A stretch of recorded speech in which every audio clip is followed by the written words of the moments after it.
தீர்க்கப்பட்ட கணக்குகள். இப்போ நமக்கு தீர்க்கப்பட்ட கணக்குகள்னு சொல்லிட்டு 4 சம்ஸ் கொடுத்துருக்காங்க. அந்த சம்ஸ் பார்க்கலாம். ஃபர்ஸ்ட் ஒன், ஒரு ஒளிக்கதிரானது வெற்றிடத்திலிருந்து ஒளிவிலகல் எண் 1.5 உடைய ஊடகத்திற்குள் செல்லும் போது படுகோணத்தின் மதிப்பு 30 டிகிரி எனில் விலகு கோணம் என்ன? இப்போ கொஷினில் என்ன சொல்லியிருக்காங்கன்னா, ஒரு ஒளிக்கதிர், ஒரு லைட் ரே. இப்போது இந்த குட்டியாக இருக்கிற இந்த ட்ரையாங்கிள் இதுதான் ஒரு ஊடகம், ஒரு கண்ணாடி ஊடகம்னு வச்சுப்போமே. இங்கே வெற்றிடத்திலிருந்து ஒரு ஒளி ஒன்று வருது, வெற்றிடத்தில் இருந்து வந்து இந்த ஊடகத்து வழியாக பாஸ் ஆகுது. இப்போது இங்கே வெற்றிடத்திலிருந்து வந்து ஊடகத்தில் மோதும் போது இங்கே ஒளிவிலகல் எண் எவ்வளவா இருக்குன்னா 30 டிகிரி, அதாவது 30 டிகிரி படுகோணமாக இருக்குது. படுகோணம் இன்சிடென்ட் ஆங்கிள் வந்து 30 டிகிரியாக இருக்குது. அடுத்தது, இங்கே வெற்றிடத்திலிருந்து இந்த கண்ணாடி ஊடகம் இருக்கு இல்லையா, இந்த ஊடகத்தோட ஒளிவிலகல் எண் என்ன சொல்லியிருக்காங்கன்னா 1.5ன்னு சொல்லியிருக்காங்க. இப்போது அப்படி போகும்போது இந்த விலகு கோணம், இந்த நார்மல் ரேலேருந்து எந்த கோணத்தில் விலகி போகுதுன்றதை நம்மளை கண்டுபிடிக்க சொல்லியிருக்காங்க. இப்போ ஃபஸ்ட்டு தீர்வு தரப்பட்டவையை எடுத்து எழுதலாம். வெற்றிடத்தில் ஒளிவிலகல் எண், ஆக்சுவலாக இங்கே வந்து ஊடகத்தோட ஒளிவிலகல் எண்ணை தான் 1.5ன்னு கொடுத்துருக்காங்க. ஆனால் வெற்றிடத்தோட ஒளிவிலகல் எண் வந்து டிஃபால்ட்டாக அது வந்து 1, அதாவது அதை வந்து நம்ம 1.0ன்னு எழுதியிருக்கோம். ஸோ வெற்றிடத்தில் ஒளிவிலகல் எண் μ1 அப்படின்னு மென்ஷன் பண்ணியிருக்கோம், அது 1. ஊடகத்தினுள் ஒளிவிலகல் எண் என்ன கொஷின்லேயே கொடுத்துருக்காங்க, μ2 வந்து 1.5. அப்புறம் வேற என்ன நமக்கு தரவு இருக்கு, இங்கே ஆங்கிள் இருக்கு, அதாவது இன்சிடென்ட் ஆங்கிள், படுகோணம் வந்து I அப்படின்னு மென்ஷன் பண்ணிக்கிறோம், அது 30 டிகிரி. நாம கண்டுபிடிக்க வேண்டியது என்ன அப்படின்னா ஆரோட வேல்யூ தான் நாம கண்டுபிடிக்கணும்.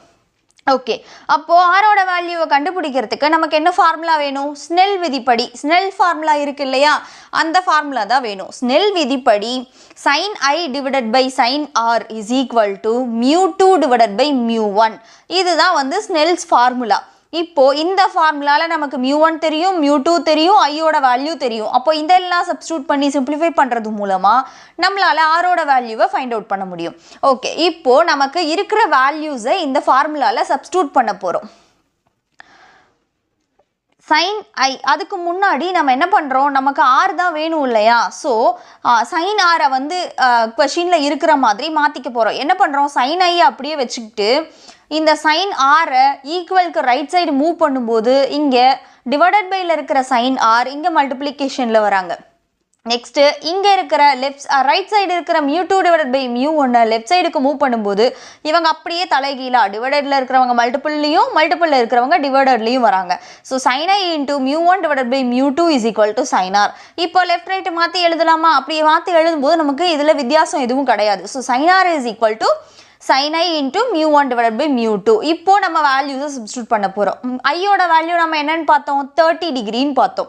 ஸோ sin 30 டிகிரி இன்ட்டு μ1ஓட வேல்யூ என்ன பார்த்தோம், 1, μ2க்கு 1.5. ஸோ இப்போ சப்ஸ்டியூட் பண்ணிட்டோம். இப்போது sin 30 டிகிரிக்கு வேல்யூ என்னன்னு நமக்கு தெரியணும் இல்லையா, அதுக்கு இங்கே ட்ரிக்னாமெட்ரி டேபிள் எழுதியிருக்கேன். இந்த ட்ரிக்னாமெட்ரி டேபிளில் sin தீட்டா இங்கே 30 டிகிரி, sin 30 டிகிரிக்கு என்ன வேல்யூ கொடுத்துருக்காங்க, 1.2ன்னு கொடுத்துருக்காங்க. ஸோ இங்கே sin 30 டிகிரிக்கு நான் இங்கே 1 டிவைடட் பை 2 அப்படின்னு சப்ஸ்டியூட் பண்ணும்போது 1 டிவைடட் பை 2 இன்ட்டு இங்கே 1 டிவைடட் பை 1.5 இருக்குது.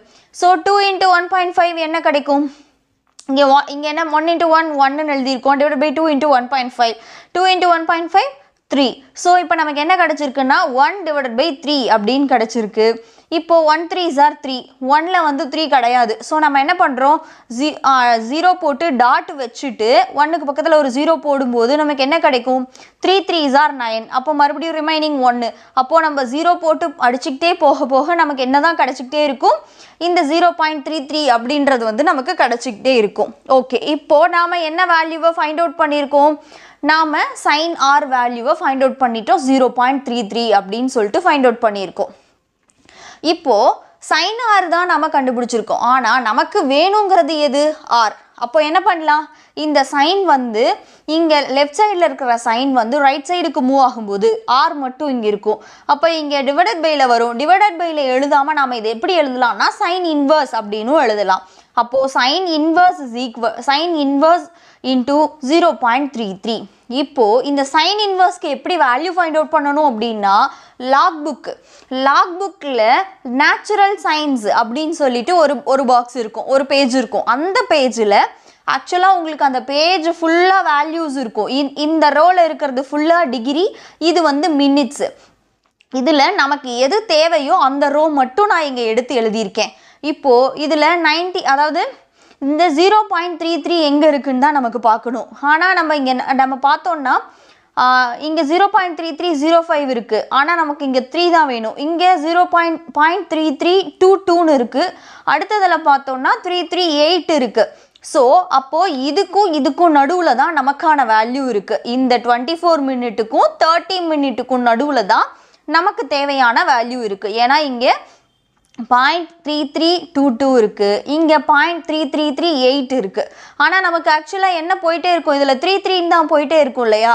ஸோ இது ரெண்டுக்கும் நடுவில் நமக்கான வேல்யூ இருக்குது. அப்போது நம்ம எப்படி மினிட்டை ஃபைண்ட் அவுட் பண்ண முடியும் அப்படின்னா என்ன பண்ணலாம், இது என்ன டிகிரி, 90 டிகிரி. ஸோ இங்கே என்ன பண்ணியிருக்கோம், 90 டிகிரி மினிட் வந்து 24 மினிட்டுக்கும் 90 டிகிரி 30 மினிட்டுக்கும் நடுவில் தான் நமக்கான வேல்யூ இருக்குது.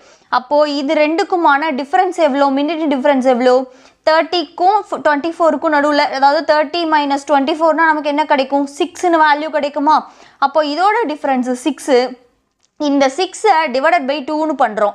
ஏன்னா இது ரெண்டுக்கும் நடுவில் தான் இருக்கும்னு சொல்லியிருக்கோம் இல்லையா? ஸோ 6 டிவைடட் பை 2ன்னு போடும்போது நமக்கு என்ன கிடைக்கும், 3ன்னு ஆன்சர் கிடைக்கும். இந்த 3ஐ நாம் என்ன பண்ணணும்னா இந்த ஃபஸ்ட்டு மினிட் இருக்கு இல்லையா, நாம் எடுத்துக்கிட்ட 2 மினிட் வேல்யூவில் ஃபஸ்ட்டு மினிட் வேல்யூவோட இதை ஆட் பண்ணணும். அப்போது 24ஓட 3 ஆட் பண்ணால் நமக்கு என்ன கிடைக்கும், 27 அப்படின்னு கிடைக்கும். ஸோ 19 டிகிரி 27 மினிட் அப்படின்னு நாம் ஃபைண்ட் அவுட் பண்ணியிருக்கோம். ஆனால் நமக்கு கொஷினில் என்ன கேட்டிருக்காங்க, விலகு கோணம் என்னன்னு கேட்டிருக்காங்க. அப்போது ஆங்கிளில் எழுதும்போது நாம் டிகிரியில் மட்டும்தான் எழுதணும். ஸோ நாம் என்ன பண்ணக்கூடாது, மினிட்டில் எழுதக்கூடாது. அப்போது இப்போ என்ன பண்ணணும்னா மினிட்டில் இருக்கிறத டிகிரிக்கு கன்வெர்ட் பண்ணணும். எப்படி கன்வெர்ட் பண்ணலாம், 27 டிவைடட் பை 60. ஏன்னா நமக்கு ஒரு மினிட்டில் எத்தனை செகண்ட்ஸ் இருக்குது, 60 செகண்ட்ஸ் இருக்குது. ஸோ 27 டிவைடட் பை 60ன்னு போட்டு நம்ம சிம்பிளிஃபை பண்ண போகிறோம். இப்போ தேர்ட் டேபிள் யூஸ் பண்ணி சிம்பிளிஃபை பண்ணோன்னா என்ன கிடைக்கும், ஃபஸ்ட்டு 2 3s are 6, 0க்கு 0 20ன்னு கிடச்சிருமா? இங்கே மேலே என்ன கிடைக்கும், 9 3s are 27, அப்போது 9ன்னு கிடைக்கும். மேலே 9 கீழே 20 இருக்குது. நம்ம என்ன பண்ணலாம், 20th டேபிள் யூஸ் பண்ணுறோன்னா 120s are 20. இங்கே 9 இருக்குது, இங்கே 20 இல்லை, இங்கே வந்து 29க்குள்ளே கிடையாது. அதனால் நம்ம என்ன பண்ணுறோம், பாயிண்ட் வச்சுட்டு 90க்கு பக்கத்தில் 0 ஆட் பண்ணோன்னா என்ன கிடைக்கும், 420s are 80. அப்போது ரிமைனிங் இங்கே 10 இருக்கும். 420s are 80, ரிமைனிங் 10 இருக்குது. எகைன் ஒரு 0 போடும்போது இங்கே என்ன 100 கிடச்சிருக்கா? அப்போது 520s are 100. அப்போது 0.45ன்னு நமக்கு கிடச்சிருக்கு. ஸோ இங்கே எழுதும்போது நாம் எப்படி எழுதலாம், R is equal to 19.45 degree அப்படின்னு எழுதலாமா? ஸோ நமக்கு என்ன வேல்யூ கிடச்சிருக்கு, விலகு கோணம் R is equal to 19.45 degree. விலகு கோணம் எவ்வளோ கிடச்சிருக்குன்னா 19.45 டிகிரி அப்படின்றது நமக்கு கிடச்சிருக்க விலகு கோணம். செகண்ட் கொஷின், ஒரு பொருளிலிருந்து செல்லும் ஒளிக்கற்றையானது 0.3 மீட்டர் குவிய தொலைவு கொண்ட விரிக்கும் லென்ஸால் குவிக்கப்பட்டு 0.2 மீட்டர் என்ற தொலைவில் பிம்பத்தை ஏற்படுத்துகிறது எனில் பொருளின் தொலைவினை கணக்கிடுக. இப்போது ஃபஸ்ட்டு கொஷின் என்னன்னு அண்டர்ஸ்டாண்ட் பண்ணிக்கலாம். இந்த லைட் லெசனை பொறுத்த வரைக்கும் நாம் கொஷின் என்ன அப்படின்னு சொல்லிட்டு நல்லா அண்டர்ஸ்டாண்ட் பண்ணிக்கிட்டோம்னா மட்டும்தான் நம்மளால் போட முடியும், அதுக்கான ஆன்சரை ஃபைண்ட் அவுட் பண்ண முடியும். இப்போது ஒரு பொருள்லேருந்து ஒளிக்கற்றை வருது, பீம் ஆஃப் லைட் வருது. அந்த ஒளிக்கற்றை ஒரு லென்ஸில் குவிக்கப்படுது. எந்த லென்ஸ் அப்படின்னா விரிக்கும் லென்ஸு. விரிக்கும் லென்ஸுன்னு நாம் எந்த லென்ஸை சொல்லுவோம், குழி லென்ஸை சொல்லுவோம்.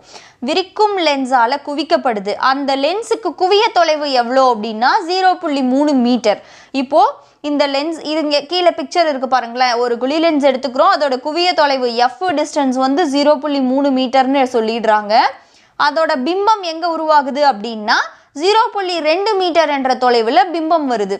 அப்போது 0. அதாவது இந்த குவிய தொலைவுக்கு முன்னாடியே 0.2ன்ற தொலைவில் பிம்பத்தை ஏற்படுத்தியிருக்கு. அப்போது பொருளோட தொலைவு என்ன அப்படின்றது தான் கொஷின். அப்போது நாம் இப்போ ஃபஸ்ட்டு என்ன பண்ண போகிறோம் அப்படின்னா, தீர்வு போடுறதுக்கு முன்னாடி நமக்கு என்ன கொடுத்துருக்காங்களோ அதை எழுத போகிறோம். F is equal to -0.3. ஆக்சுவலாக லெஃப்ட் சைடு வந்தாலே மைனஸில் தான் வரும். So F is equal to -0.3, V is equal to -0.2. இப்போது நம்ம இதை எழுதிட்டோம் இல்லையா? இப்போ யூவோட வேல்யூவை ஃபைண்ட் அவுட் பண்ணுறதுக்கு நமக்கு ஈக்குவேஷன் தெரியும். என்ன ஈக்குவேஷன்? லென்ஸ் சமன்பாடு. லென்ஸ் சமன்பாடு என்ன? 1/f is equal to 1 by v minus 1 by u. இதுதான் லென்ஸ் சமன்பாடு. இதில் நம்ம u ஓட வேல்யூவை தான் ஃபைண்ட் அவுட் பண்ணணும். ஸோ இங்கே ரைட் சைடில் இருக்கிற யூவை வந்து லெஃப்ட் சைடுக்கு கொண்டு வரும்போது இங்கே மைனஸில் இருக்கிறது இங்கே பாசிட்டிவ் ஆகிடும். So 1 by u is equal to 1 by v அப்படியே இருக்கும். இங்கே பாசிட்டிவில் இருக்கிற f வேல்யூ வந்து இங்கே நெகட்டிவ்க்கு போயிடும். So -1 by f. இப்போ நமக்கு தெரிஞ்ச வேல்யூஸை இதில் சப்ஸ்டியூட் பண்ணலாமா? வியோட வேல்யூ -0.2, எஃபோட வேல்யூ -0.3. இப்போ வேல்யூஸை சப்ஸ்டியூட் பண்ணிட்டோம். இப்போ இதை நாம் சிம்பிளிஃபை பண்ண போகிறோம். இதை எப்படி சிம்பிளிஃபை பண்ணலாம்? என்ன பண்ணுறோம் அப்படின்னா ஃபஸ்ட்டு இங்கே மைனஸ் இன்ட்டு மைனஸ் ப்ளஸ் ஆகிடும். So 1 divided by -0.2 plus 1 divided by 0.3. இப்போ ரெண்டு வேல்யூஸும் பாயிண்டில் இருக்கும்போது நமக்கு சிம்பிளிஃபை பண்ணுறதுக்கு கொஞ்சம் டிஃபிகல்ட்டாக இருக்குன்றதுனால நம்ம என்ன பண்ணுறோன்னா ரெண்டு வேல்யூஸையும் மேலேயும் கீழேயும் 10ஆல் மல்டிபிள் பண்ணி டிவைட் பண்ணுறோம். அப்படி பண்ணும்போது இங்கே வேல்யூஸ் எதுவுமே மாறாது. ஸோ 1 into 10 10, 0.2 into 10 எவ்வளோ வரும்? 2. அதே மாதிரி ப்ளஸ் போட்டுட்டு இங்கே 1 into 10 10, 0.3 into 10 என்ன? 3. அப்போது -10 divided by 2 plus 10 divided by 3 வருது. இதை சிம்பிளிஃபை பண்ணுறதுக்கு கிராஸ் மல்டிபிள் பண்ணலாம். ஸோ எப்படி கிராஸ் மல்டிபிள் பண்ணும்போது 10 into 3 30, -30 plus 2 into 10 எவ்வளோ? 20 டிவைடட் பையில் இருக்கிற ரெண்டையும் மல்டிபிள் பண்ணிப்போம். So 2 into 3 6. இப்போது இதை சிம்பிளிஃபை பண்ணலாமா? இதை எப்படி சிம்பிளிஃபை பண்ணலாம்? -30 plus 20. அப்போது ரெண்டு வேல்யூஸும் வேறு வேறையாக இருக்கிறதுனால இங்கே நாம் மைனஸ் பண்ண போகிறோம். ஸோ 10 கிடைக்கும். 30லேருந்து 20 போனால் 10 கிடைக்கும். அதே மாதிரியே பெரிய நம்பருக்கு பக்கத்தில் இருக்கிறது நெகட்டிவ் வேல்யூ. ஸோ மைனஸ் கிடைக்கும். -10 divided by 6. இது 1 by u ஓட வேல்யூ. ஆனால் நமக்கு u தான் வேணும். அப்போது யூவை மேலே கொண்டு வரும்போது இந்த வேல்யூஸையும் தலைகீழாக திருப்பி எழுதலாமா? அப்போது -6 divided by 10ன்னு கிடைக்குமா? அப்போது -6 divided by 10ன்றது எப்படி? இப்போ கீழே டிவைடட் பையில் 10 இருக்குது. அப்போது ஒரு பாயிண்ட் முன்னாடி டாட் வைக்கணும்னு அர்த்தம் இல்லையா? ஸோ -0.6 மீட்டர் அப்படின்னு சொல்லிட்டு நமக்கு வேல்யூ கிடைக்கும். அப்போ நம்ம யூவோட வேல்யூ என்ன ஃபைண்ட் அவுட் பண்ணியிருக்கோம்? இந்த குழி லென்ஸ் முன்னாடி பொருளை எவ்வளோ தூரத்தில் வச்சுருக்காங்க அப்படின்னா -0.6 மீட்டர் தூரத்தில் இங்கே வந்து பொருளை வச்சுருக்காங்க அப்படின்னு சொல்லிட்டு நாம் ஃபைண்ட் அவுட் பண்ணியிருக்கோம். தேர்டு கொஷின், கிட்டப்பார்வை குறைபாடு உடைய ஒரு மனிதரால் 4 மீட்டர் தொலைவில் உள்ள பொருள்களை மட்டுமே காண இயலும். அவர் 20 மீட்டர் தொலைவில் உள்ள பொருளை காண விரும்பினால் பயன்படுத்தப்பட வேண்டிய குழி லென்ஸின் குவிய தொலைவு என்ன? ஓகே, இப்போ கொஷின் என்ன அப்படின்னா, ஒருத்தருக்கு கிட்டப்பார்வை குறைபாடு வந்துருச்சு. இப்போ நான் இருக்கேன், எனக்கு கிட்டப்பார்வை குறைபாடு வந்துருச்சு. என்னால் 4 மீட்டர் வரைக்கும் மட்டும்தான் என் பொருளை வந்து பார்க்க முடியுது.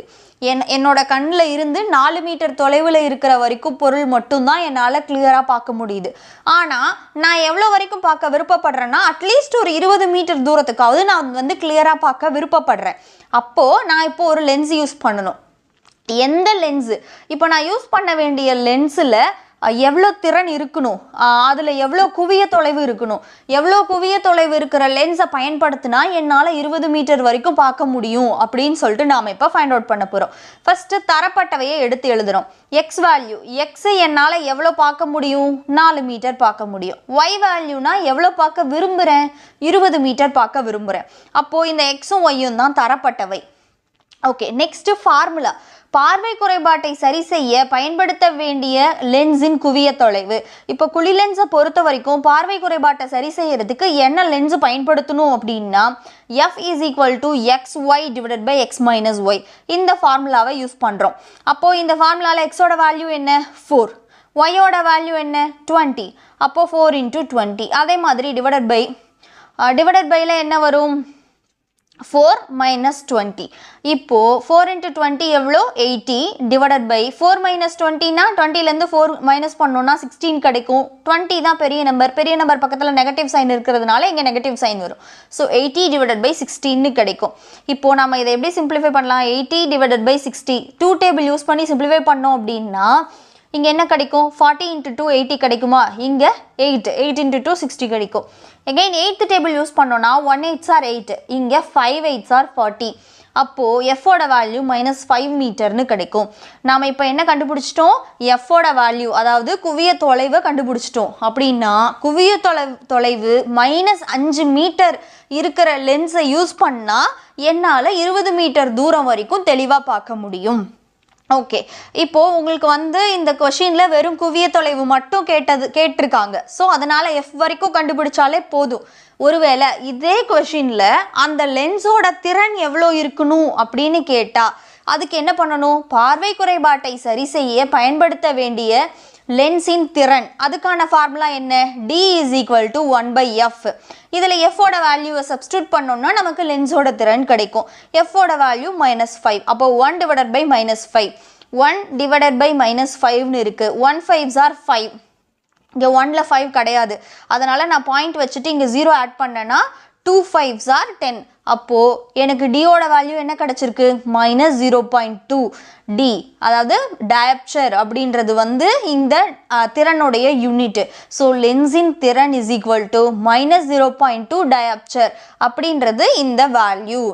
அதாவது நான் பயன்படுத்தப்பட வேண்டிய லென்ஸு எனக்கு வந்து 20 மீட்டர் வரைக்கும் பொருள் தெரியணும் அப்படின்னா நான் -0.2 டயாப்சர் திறன் இருக்கிற லென்ஸை பயன்படுத்தி என்னால் பார்க்க முடியும். 4th question, தூரப்பார்வை குறைபாட்டால் பாதிக்கப்பட்ட மனிதர் ஒருவரின் அண்மை புள்ளியானது 1.5 மீட்டர் தொலைவில் உள்ளது. அவரது பார்வை குறைபாட்டை சரி செய்ய பயன்படுத்தப்பட வேண்டிய குவிலென்ஸின் குவிய தொலைவை கணக்கிடு. இப்போ நம்ம 3rd கொஸ்டினில் வந்து கிட்ட பார்வை குறைபாடு, இப்போ எனக்கு என்னன்னா மறுபடியும் தூரப்பார்வை குறைபாடு பிரச்சனை வந்துருச்சு. அப்போது எனக்கு வந்து அண்மை புள்ளி எங்கே போயிடுச்சுன்னா 1.5 மீட்டர் தொலைவுக்கு போயிடுச்சு. ஆக்சுவலாக நம்ம லெசன் பார்க்கும்போதே பார்த்துருப்போம், அண்மை புள்ளி அப்படின்றது நார்மலாக இருக்கிற ஒரு மனுஷனோட, ஒரு அடல்ட்டோட ஐ வந்து அதுக்கோட அண்மை புள்ளி எவ்வளோ பார்த்தோம்னா 25 சென்டிமீட்டர்னு பார்த்தோம். 25 சென்டிமீட்டரில் இருக்கிற என் கண்ணோட அண்மை புள்ளி எங்கே போயிடுச்சுன்னா 1.5 மீட்டர் தூரத்துக்கு போயிடுச்சு. அப்போது அவரது பார்வை குறைபாட்டை சரி செய்ய பயன்படுத்தப்பட வேண்டிய குவிலென்ஸின் குவிய தொலைவை கணக்கிடு. இப்போது எனக்கு வந்து என்னோட பார்வை குறைபாட்டை சரி செஞ்சு 25 சென்டிமீட்டரில், அதாவது 25 சென்டிமீட்டர்ல இருந்தே என்னால் பார்க்க முடிகிற அளவுக்கு பண்ணணும் அப்படின்னா ஏன்னா எந்த லென்ஸை யூஸ் பண்ணணும் அப்படின்னு இப்போ ஃபைண்ட் அவுட் பண்ண போகிறோம். ஃபஸ்ட்டு தரப்பட்டவையில் ஸ்மால் டி, அதுதான் வந்து என்னோட அண்மை புள்ளி மாறினது 1.5 மீட்டர். கேபிட்டல் டி அப்படின்றது வந்து சராசரியாக ஒரு மனுஷ கண்ணுக்கு இருக்க வேண்டிய அண்மை புள்ளி 25 சென்டிமீட்டர். நம்ம எப்போவுமே ஃபார்முலாவில் சப்ஸ்டியூட் பண்ணி சிம்பிளிஃபை பண்ணும்போது யூனிட் வந்து எஸ்ஐ யூனிட்டாக இருக்கணும். இது மீட்டரில் இருக்கா, அப்போ இதையும் மீட்டரில் மாற்றணும். சென்டியை மீட்டரில் மாற்றணும்னா என்ன பண்ணலாம்? டிவைடட் பை 100 போடலாமா? அப்போ 0.25 மீட்டர்னு கிடைக்கும். அப்போது 0.25 மீட்டர் இருக்க வேண்டிய என்னுடைய அண்மை புள்ளி வந்து 1.5 மீட்டருக்கு நகர்ந்து போயிடுச்சு. இதை தான் நாம் சரி செய்ய போகிறோம். ஓகே, இப்போது பார்வை குறைபாட்டை சரி செய்ய பயன்படுத்தப்பட வேண்டிய லென்ஸின் குவிய தொலைவு. இப்போ நமக்கு ஃபார்முலா தெரியும். இந்த பார்வை குறைபாட்டை சரி செய்யறதுக்கு நாம் எந்த லென்ஸ் பயன்படுத்தணும் அப்படின்னு கண்டுபிடிக்கிறதுக்கு நமக்கு ஒரு ஃபார்முலா தெரியும். F is equal to D into D divided by D minus D. இதில் ஸ்மால் டியோட வேல்யூ 1.5 சப்ஸ்டியூட் பண்ணிடுறோம். கேபிட்டல் டியோட வேல்யூ 0.25. அப்போ 1.5 into 0.25 divided by 1.5 minus 0.25. இப்போ ஃபஸ்ட்டு இது ரெண்டையும் மல்டிபிள் பண்ணலாமா? 1.5 into 0.25. 5 5s are 25க்கு இங்கே 5 போட்டுட்டோம், 2 வந்து remaining. Again 1 5s are 5. 5 plus 2 7 இங்கே வந்துடும். எகெயின் இங்கே வந்து 2 5s are 10க்கு 0 போட்டுடுறோம், 1 ரிமைனிங் இருக்குது. அப்புறம் 1 2s are 2, 2 plus 1 3. அப்புறம் இங்கே ஜீரோஸ் மட்டும் இருக்கனால ஜீரோவால் எதை மல்டிபிள் பண்ணாலும் 0. அப்போ இங்கே 2 0 போட்டுடுறோம். இப்போ ஆட் பண்ணோன்னா இங்கே 5 கிடைக்கும், 7 plus 0 7 கிடைக்கும், 3 plus 0 3 கிடைக்கும். இங்கே 0வே தான் இருக்குது. இங்கே மல்டிபிள் பண்ணும்போது நம்ம எடுத்துக்கிட்ட 2 நம்பர்ஸில் பாயிண்ட்டுக்கு அப்புறம் மொத்தம் எத்தனை நம்பர் இருக்குது?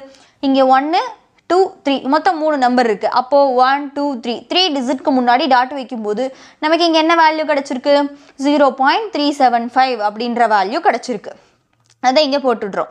இப்போ 1.5 minus 0.25 கண்டுபிடிக்கணும். அப்போ 1.50 டிவைடட் சப்ட்ராக்ட் பண்ணுறதுக்கு கீழே 0.25ன்னு எழுதுகிறோம். இப்போ இங்கே என்ன பண்ணுறோம்? இங்கே 0 இருக்கிறதுனால பக்கத்துலேருந்து 1 பாரோ பண்ணும்போது இங்கே 10 கிடைக்கும், இங்கே 4ன்னு மாறிடும். 10 minus 5 5, 4 minus 2 2, இங்கே 1 minus 0 1. அப்போ 1.25 அப்படின்றது வேல்யூ. இந்த வேல்யூஸ் இங்கே கிடச்சிருக்கா? ஓகே, இப்போது நம்ம இதை ஈஸியாக சிம்பிளிஃபை பண்ணுறதுக்கு என்ன பண்ணலாம்? மேலேயும் கீழேயும் 1000ஆல் மல்டிபிள் பண்ணலாம். ஏன்னா இங்கே 3 டிஜிட்டுக்கு முன்னாடி டாட் இருக்குது. ஸோ நம்ம 1000ஆல் மல்டிபிள் பண்ணும்போது இங்கே என்ன கிடைக்கும், இங்கே வந்து 3 டிஜிட்டுமே இருக்கிறதுனால அப்படியே 375ன்னு கிடச்சிரும்.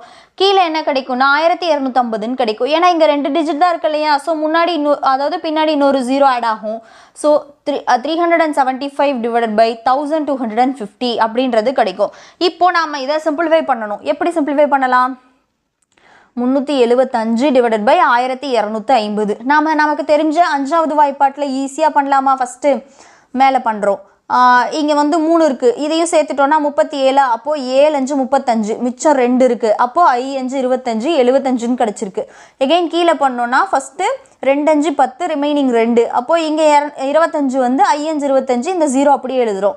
மறுபடியும் 5வது வாய்ப்பாட்டை யூஸ் பண்ணோன்னா 1 5 5, ரிமைனிங் 2, அப்போது 5 15.